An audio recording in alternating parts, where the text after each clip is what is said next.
The internal energy of a monatomic gas is 3 nRT. 1 mole of helium is kept in a cylinder having cross-sectional area 17 centimeter square fitted with movable frictionless piston.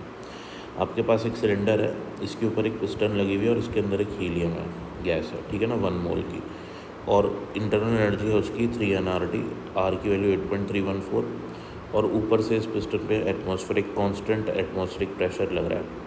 आप क्या करते हो, इसको कुछ heat energy supply कर देते हैं system को, हीलियम गैस को 126 जूल्स की, और इसका टेम्परेचर चेंज हो जाता है 4 डिग्री से, ठीक है।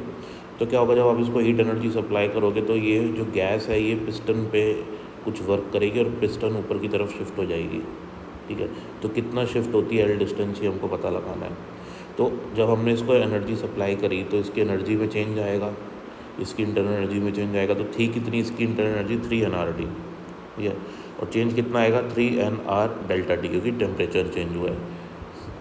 तो हम सबसे पहले इसकी इंटरनल एनर्जी में चेंज निकालते हैं, 3 nR डेल्टा टी, ठीक है ना। 4 डिग्री है, चाहे डिग्री में चेंज हो चाहे केल्विन में चेंज हो, सेम आता है डिग्री और केल्विन में चेंज टेम्परेचर का। तो इसलिए हम यहाँ पे डेल्टा की जगह 4 वैल्यू पुट कर देते हैं, सॉल्व करते हैं तो इतनी इंटरनल एनर्जी में चेंज आता है, क्योंकि टेम्परेचर इतने से चेंज हो रहा है, इतने अमाउंट से चेंज हो रहा है, ठीक है। अब फर्स्ट लॉ ऑफ थर्मोडायनेमिक्स का यूज़ करके हम क्या करते हैं, हमको पता है कि इतनी हीट सप्लाई करी गई है, इतनी चेंज इन इंटरनल एनर्जी है, तो मैं यहाँ से ये पता लगा देता हूँ कि ये जो गैस है पिस्टन पे कितना वर्क कर रही है। तो सॉल्व करके मेरे को पता लगता है कि 26.232 जूल्स का गैस ने इस पिस्टन पे वर्क किया। अब क्या है कि जो पिस्टन है वो ऊपर की तरफ मूव हो रही है, और ऊपर से इसके ऊपर एक कांस्टेंट प्रेशर लग रहा है जो कि एटमॉस्फेरिक प्रेशर है। तो हमको पता है वर्क डन जो होता है कांस्टेंट प्रेशर या आइसोबारिक केस पे होता है P डेल्टा V। तो P प्रेशर इनटू वॉल्यूम का change, so that is area into length लिख लेंगे हम उसको।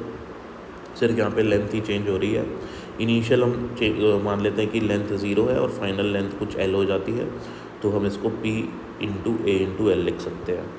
अब वर्क डन हमारे पास हमने ऑलरेडी कैलकुलेट कर लिया है, प्रेशर हमको ATM गिवन है, एरिया भी हमको क्वेश्चन में गिवन है। इस पिस्टन का जो एरिया है ये 17 सेंटीमीटर स्क्वायर, तो 17 × 10⁻⁻⁴ हो जाएगा SI में, और L की जगह L। बस इसको हमको L के लिए सॉल्व करना है और हमारा आंसर आ जाएगा।